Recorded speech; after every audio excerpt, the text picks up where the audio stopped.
Look, be honest with me. Have you ever been scrolling on your phone late at night and you just absolutely had to stop and answer the burning question, which type of pizza are you? Or, maybe you've tried to figure out what kind of houseplant perfectly matches your weekend vibe. We have all been there.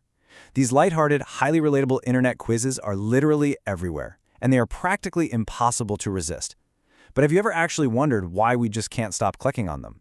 But then, flip the script. On the complete opposite end of the spectrum, you might be taking a really serious assessment for a job interview, one that asks you incredibly deep psychological questions like, am I a visionary or a pragmatist? Now, this question, pulled straight from a professional human metrics assessment, feels pretty heavy, right?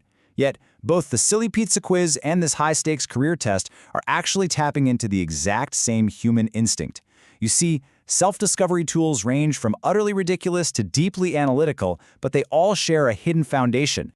So, welcome to this explainer. Today, we're going way below the surface of your screen to look at the hidden data economy behind personality quizzes. Our mission today is to decode the massive, often totally invisible industry that is completely fueled by our fundamental human desire to just understand ourselves. Because the truth is, when you're looking at the quiz, well, the quiz is also looking at you. Okay, let's dive right into this. Here's our roadmap for today. We're going to start with the quiz obsession, move into the science of self, uncover the behavioral data economy, see exactly how that's used for nudging human behavior, and finally, wrap things up with a two-way mirror.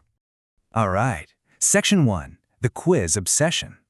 To understand this whole hidden data economy, we first have to really understand the product. And spoiler alert, the product is our own innate craving for categorization, identity, and just a sense of belonging. We all want to be seen, and we want to fit in somewhere. We see it in wildly popular titles from platforms like Playbuzz and BuzzFeed. Stuff like which Disney princess is your spirit twin, or how many people have secretly loved you. I know, they sound totally absurd, but this sheer volume of highly shareable content, it's engineered with absolute precision to capture our clicks, our attention, and our micro-decisions. And the design is incredibly effective. 1,530,000,000. Let that number sink in for a second. That is the number of personality tests taken globally on just one single platform. 16 personalities. Think about the massive magnitude of that engagement. We aren't just taking these tests for a quick laugh. We're obsessively feeding billions of data points right into them. And this insatiable appetite we have for self-awareness tools, it really isn't just about fun internet culture anymore. It's driving an absolute explosion in the broader economy. To put it in perspective, the global mental wellness market is projected to exceed $500 billion by 2030. These everyday tools that help us figure out our identities have turned this into an incredibly lucrative, high-growth space. Those silly quizzes, they're just the tip of a very, very profitable iceberg. Section 2, the science of self. Moving down that iceberg from spirit animals into the realm of professional discovery, we find some seriously sophisticated frameworks used by massive corporations. You've got the Myers-Briggs, or 16 personalities, assessing cognitive types, telling you if you're an introvert or a logician. Then the Enneagram looks at core motivations, like being an achiever. And the DISC assessment, which is heavily used by HR departments, categorizes behavioral styles at work, like being direct or fast-paced. They all slice the pie of human behavior slightly differently, but at the end of the day, they're mapping the exact same territory. But what are they actually mapping underneath it all? Well, it all comes down to cognitive preferences. These are the innate, hardwired ways your brain naturally prefers to process information and make decisions.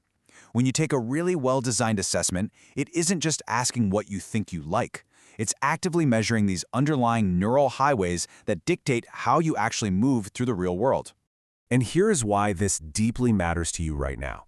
These cognitive traits are no longer just sitting in some dusty PDF report in your HR file. Not anymore. Today, artificial intelligence platforms like Noose from Human Metrics or Crystal actively ingest your personality traits. They literally use them to predict your behavior. And get this, they even coach your coworkers on exactly how to communicate with you based on your unique profile. They are hyper-personalizing the modern work environment in real time. It's wild. Section 3, the behavioral data economy. So how does all this deep psychology actually translate into cold, hard cash? By exploiting the golden key to this entire industry, the difference between stated opinions and revealed preferences. Basically, stated opinions are what people explicitly tell a boring, traditional survey they value. Revealed preferences, on the other hand, are what a user's instinctual, rapid-fire, gamified quiz answers actually prove they will do. Businesses pay an absolute premium for revealed preferences because, well, what we do instinctively is a far more accurate predictor of reality than what we claim we're going to do. If you want to see the sheer scale of this, just check out these numbers. It's pretty mind-blowing. The self-discovery tools we directly interact with represent an $8.5 billion market. HR assessments at our jobs? About $4.2 billion. But market research? That is a staggering $76 billion.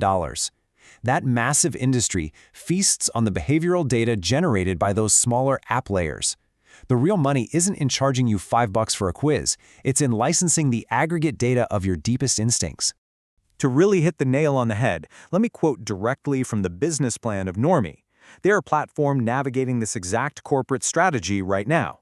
Quote, "Most self-discovery tools ask how you see yourself. Normie shows you how you compare to everyone else, with real data. That's the difference between a personality quiz and a cultural mirror. Your individual curiosity about yourself is literally packaged into a highly valuable, licensable B2B data asset. Every answer you give reflects the culture at large." Section 4. Nudging human behavior. Okay, so once these huge organizations have this incredibly predictive data, what do they do with it?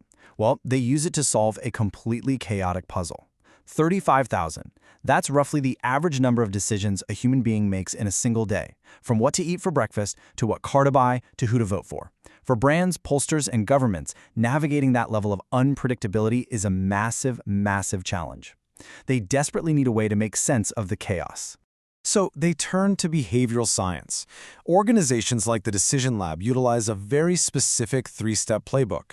First, they decode decisions using all that revealed preference data we just talked about. Next, they design choice environments, meaning they carefully structure the actual options presented to you. Finally, they nudge behavior, effectively engineering positive, scalable changes in how entire populations act, buy, and interact. And the applications for this, they are incredibly high stakes. We're talking about using this data for tracking global brand loyalty, shaping major public policy, and predicting political voting habits across the entire spectrum. Get this, they even use this behavioral data to build completely artificial AI populations to run focus groups on. It's crazy to think about. But that silly quiz about which Disney princess you are ultimately connects straight to this macro-level global tracking. Section 5. The two-way mirror. Now, after exploring all those corporate data layers, we really have to look back at the personal impact because it's profoundly real. Take this passionate testimonial from a user named Binny on 16 Personalities. Incredibly thorough and scary. It's like someone putting a mirror to your face and you seeing your true self whether you like it or not. We shouldn't dismiss the genuine comfort, validation, and insight people get from these tools. They actually do help us understand ourselves better. But as we've seen throughout this explainer, the exchange is very much a two-way street.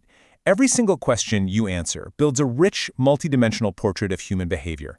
You get a reflection of yourself, yes, but simultaneously you're feeding an algorithmic engine, one that is silently watching, learning, and analyzing you from the other side of the glass.